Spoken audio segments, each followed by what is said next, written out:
Matti, seinasta sóknin, þú á móti honum Hansel og hann nær einhvern veginn að strippa þig og þá þetta fáránlega körfu.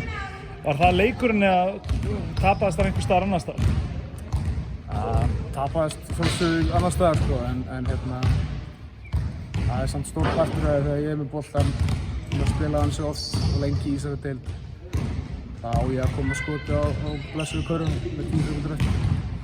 Þannig að það auðvitað stór partur og líka það að við vorum 3 stigum niður og varnarmaðurinn okkur dettur þarna bara einhvern veginn og þeir fór galopið fyrir að jafna leikinn. En leikurinn tapast á hræðilegum sóknarleik. Þótt að skotin voru svolítið þokkalega opinn, þá var bara einhver andi yfir okkur sem var ekki góður.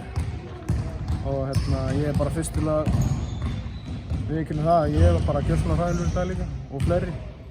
Flestir bara, þess brandið var mjög fínt þegar það kom inn. En það er greinilega eitthvað hangur okkur sóknarlega núna.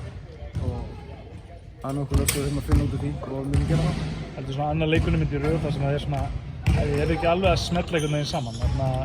Var stoppið að fara svona með ykkur eða hvað? Nei, ég veit það ekki. Það geti alveg verið, en það ætti ekki að fara meira með okkur enn hinn sko. Þetta er náttúrulega samt svona sárasta tapið þar sem að einhver fáránleg karfa skilur á milli liðanna. Já, þetta er með verður sem ég lendi, en þú veist, maður þarf bara að taka þetta kynna og eins og sé, bara fara að finna þess út úr hvað er að angra okkur. Við vorum allavega fyrir seinustu 2 leiki, við vorum með skilvirknustu sóknina, mér skilst, og en það er nokkuð ljóst að það er ekki þannig lengur. Þannig að við þurfum að fara að finna svörin aftur þar og bara fara að spila eins og Kára og spila. Við erum búin að missa það eins núna í seinustu 2 leikjum og við erum búin að finna þarna áður en að landsleikjarliðið var. Þannig að ég er ekki ágjörð því, en við þurfum aðeins að skoða og finna lausnina. Það er bara svoleiðis, þannig bara next game. Næst í fimmtudaginn, það er ekki til betri leið að koma tilbaka heldur en að spila mútið bestu liði landsins á staðinu núna.